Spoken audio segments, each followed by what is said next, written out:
दोस्तों आज हम मौजूद हैं जिला गाजियाबाद के मुरादनगर क्षेत्र में, जहां बढ़ते हुए अपराध व चोरी के मुद्दे को लेकर आकाश अग्रवाल विधानसभा अध्यक्ष ने एक प्रेस कॉन्फ्रेंस का आयोजन किया, जिसमें मुरादनगर विधानसभा के अध्यक्ष आकाश अग्रवाल ने मुरादनगर में बढ़ते हुए चोरी व अपराधी घटना के मुद्दों को उठाते हुए प्रेस कॉन्फ्रेंस में बताया कि मुरादनगर थाने के सामने मर्डर का मामला हो या फिर सुराना गाँव में चोरी की वारदात, इन सभी मुद्दों पर बात करते हुए पुलिस और प्रशासन पर लगाए प्रश्न चिन्ह और कहा कि बहुत सी घटनाएं तो संज्ञान में आती ही नहीं है और बहुत सी घटनाएं दबा दी जाती हैं।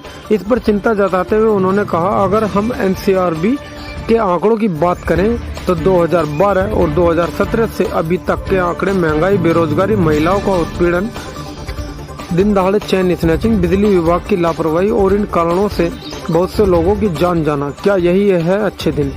क्या इसी भयमुक्त प्रदेश का सपना दिखाकर सत्ता में आई थी सरकार? आइए देखते हैं वीडियो। दुनिया डायरेक्ट राष्ट्रीय हिंदी समाचार पत्र से संवाददाता राकेश कुमार की खास रिपोर्ट। धन्यवाद। मुद्दे को लेकर रखिए, थोड़ा इस बारे में बताइए। गाजियाबाद में बढ़ते अपराधों को लेकर और मुरादनगर विधानसभा में चोरों का उत्पीड़न, जो जनतालू लगातार जनता के यहाँ चोरियां हो रही हैं, लोगों के यहाँ चोरी हो रही है, डकैती हो रही है, फिर भी उस पर कानून व्यवस्था आज तक मौन है। आज तक एक भी अपराधी यहाँ पे पकड़ा नहीं गया है। चोरी की लगातार 6 महीने से कितनी घटनाएं हो चुकी हैं, कहीं 25 से 30 लाख की चोरी होती है तो कहीं 10 से 15 लाख की, और पुलिस उन चोरियों को दबाने का काम कर रही है। कई पुलिस की उसमें तो FIR भी दर्ज नहीं हुई है। सुराना में एक घटना हुई थी, जिस घटना पे जो वीरसेन सन ऑफ योगी के यहाँ पे हुई थी, और उस घटना पे FIR भी CP साहब के यहाँ से दर्ज कराई गई। मुरादनगर थाने ने उस घटना को दर्ज करने का काम भी नहीं करा। अभी मुरादनगर थाने के सामने गेट के ऊपर मर्डर हो जाता है और पुलिस वीडियो बनाती रह जाती है। तो मैं क्या पूछना चाहता हूँ कि पुलिस के हाथों में बंदूक नहीं है, पुलिस का काम केवल वीडियो बनाने का रह गया है, अपराधों को रोकने का कोई काम नहीं है। पुलिस को कहना है कि उसने जो है इसमें टांग में गोली मारकर दोनों अपराधियों को गिरफ्तार कर लिया और पीड़ित परिवार को न्याय दिला दिया है। देखिए, पुलिस की वो कार्रवाई है जो पुलिस ने उस हत्या को होने के बाद करी, पर हम ये पूछना चाहते हैं वो हत्या हुई ही क्यों? अगर थाने के गेट पे इतने पुलिसकर्मी मौजूद थे तो क्या उस झगड़े को, उस हत्या को रोकने का काम वो नहीं कर सकते थे? हाँ, चोरी के मुद्दे को लेकर बात रखी है। तो सुराना में जो चोरी है, इससे पहले की जो चोरी बता रहे हैं आप, क्या इन दोनों का सेम बताया आपने? मैं इस बात को संक्षेप में बताना चाहूंगा।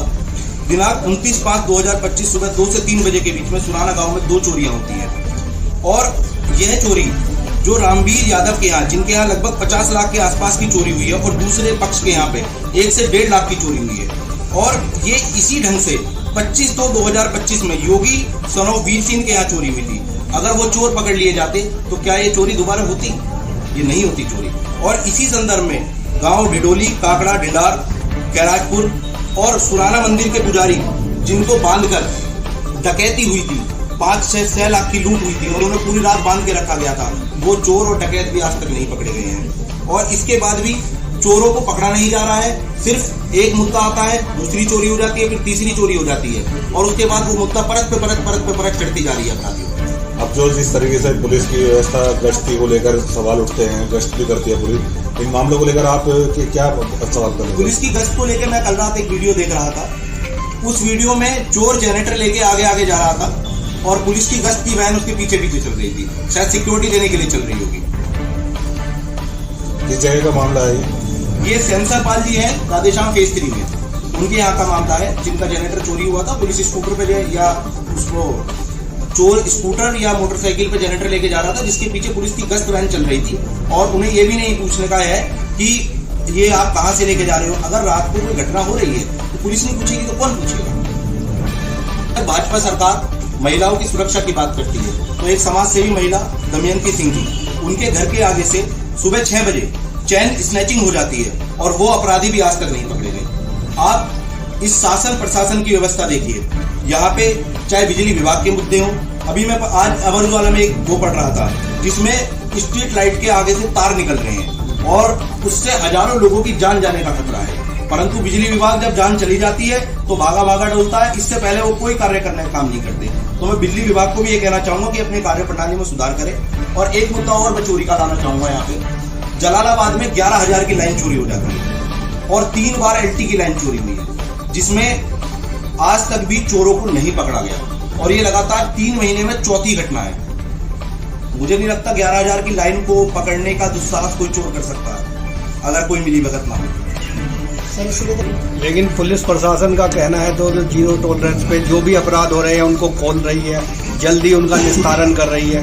आप एनसीआरबी के आंकड़े देख लीजिए, 2012 से 17 में जो एनसीआरबी के आंकड़े थे वो आज के आंकड़ों से बहुत अलग है। आज के आंकड़े बहुत ज्यादा बढ़े हुए हैं। और दूसरी चीज है, जो भारतीय जनता पार्टी महमुक्त उत्तर प्रदेश का सपना लेकर इस सरकार में आई थी, आज उसी उत्तर प्रदेश को महंगाई, बेरोजगारी, महिलाओं के उत्पीड़न, दिन दहाड़े चैन स्नैचिंग, चोरी डकैती, थाने के गेट पर मर्डर, बिजली विभाग की लापरवाही से सालाना हजारों लोगों की जान जाना, क्या यही अच्छे दिन है? क्या इसी महमुक्त प्रदेश का सपना आपने हमको दिखाया था? ये जनता के साथ धोखा है और भारतीय जनता पार्टी शासन और प्रशासन दोनों ही इसका पूर्ण जिम्मेदार है। भैया ये पर चल रहा है जो यादव थे, उस मामले में आपको क्या कहना है? मैं ये कहना चाहूंगा, कथा और प्रभु का नाम लेने में किसी को कोई दिक्कत नहीं होती, उसका जाति बिरादरी से कोई मतलब नहीं। अगर कोई भी इस तरीके से करता है तो वो गलत है। अभी 2027 में क्या तैयारी है आप लोगों की?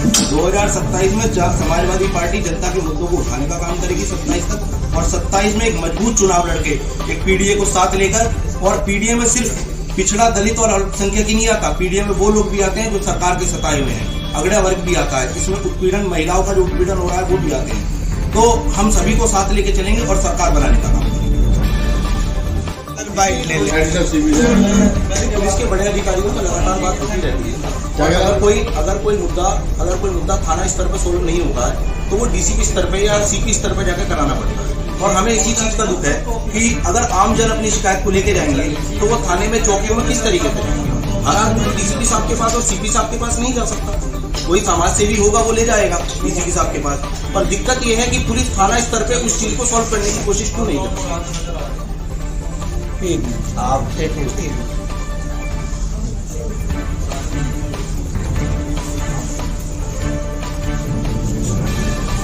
तुम आप हमारे कहने पर यहाँ पधारे। मैं अपने सभी पत्रकार साथियों का धन्यवाद और आभार प्रकट करता हूँ कि यह प्रेस कॉन्फ्रेंस गाजियाबाद के महत्वपूर्ण मुद्दों को लेकर के बुलाई गई है। तो मैं समझता हूँ इस प्रेस कॉन्फ्रेंस का संदेश बड़े अधिकारियों तक भी पहुँचेगा। चूँकि बात कानून व्यवस्था की हो रही है तो मैं शुरुआत कानून व्यवस्था को लेकर ही करता हूँ। अभी यहाँ से 50 मीटर की दूरी पर मुरादनगर थाना है और लगभग 15 दिन पहले एक नौजवान को थाने के गेट के सामने पुलिस कर्मियों के मौजूदगी में गोली मार करके उसकी हत्या कर दी गई। उन लोगों ने न्याय के लिए गुहार लगाई, जाम लगाया, तब जाकर के अधिकारी जागे, तब जाकर के अपराधियों पर कार्रवाई हुई। और जो लोग ये दावा करते हैं कि जीरो टॉलरेंस की सरकार है,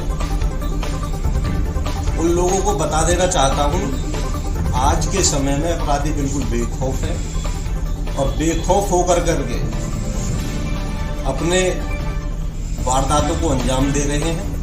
यदि इतना ही खौफ होता तो मैं समझता हूँ कि थाने के गेट पर इतना बड़ा अपराध नहीं हो सकता। पुलिस की मौजूदगी में इतना बड़ा अपराध होना अपने आप में बहुत बड़ी बात है और बहुत बड़ा प्रश्न चिन्ह है। रही खुलासों को लेकर, मुरादनगर में शाहपुर गांव के पास मेरा खुद का क्रिकेट ग्राउंड है और 1 महीने पहले दरवाजा तोड़ करके चोरों ने लगभग 2 लाख रुपए का सामान वहां से चोरी कर लिया। आनंद फानंद ने पुलिस को पता लगा कि मैं समाजवादी पार्टी विधानसभा का जिलाध्यक्ष हूँ, तत्काल प्रभाव से उन्होंने मुकदमा पंजीकृत कर लिया। लेकिन आज तक ये पुलिसकर्मी या जो आईओ है ये नहीं बता पाए मुझे कि वारदात कैसे हुई, कौन लोग हैं, या इस वारदात के खुलासे के बारे में कोई महत्वपूर्ण क्लू इन लोगों को मिल जाए, ये मुझे ही संतुष्ट नहीं कर पाए। उसकी एफआईआर मैं अपने साथ लाया हूँ, ये एफआईआर की कॉपी है। अब सोचिए, जब किसी राजनीतिक व्यक्ति के यहाँ इतनी बड़ी चोरी हो जाए और पुलिस उसका ही खुलासा नहीं कर पा रही है, तो आम लोगों के साथ क्या होगा, आम लोगों को कैसे न्याय मिलेगा, इसकी आप कल्पना कर लीजिए। चूंकि गाजियाबाद की बात चल रही है, अभी हाल फिलहाल में थाना मधुबन बापू धाम में थाने के एसओ साहब ने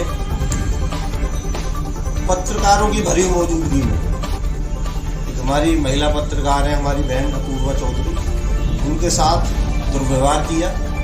और दुर्व्यवहार सिर्फ इसलिए किया गया क्योंकि उन्होंने न्याय और निष्पक्षता की मांग की। उन्होंने कहा कि पीड़ितों का मुकदमा पंजीकृत हो। जो खबर निकल के आई उसमें पता लगा कि पत्रकार उस आदमी के खिलाफ कार्रवाई की मांग कर रहे थे जो पुलिस के साथ मिला हुआ था, और इसकी सजा उनको मिली। वो थाने के बाहर धरने पर बैठी रही, तब जाकर के पुलिस अधिकारियों के कान खुले, तब जाकर के उस मामले में कार्रवाई हुई।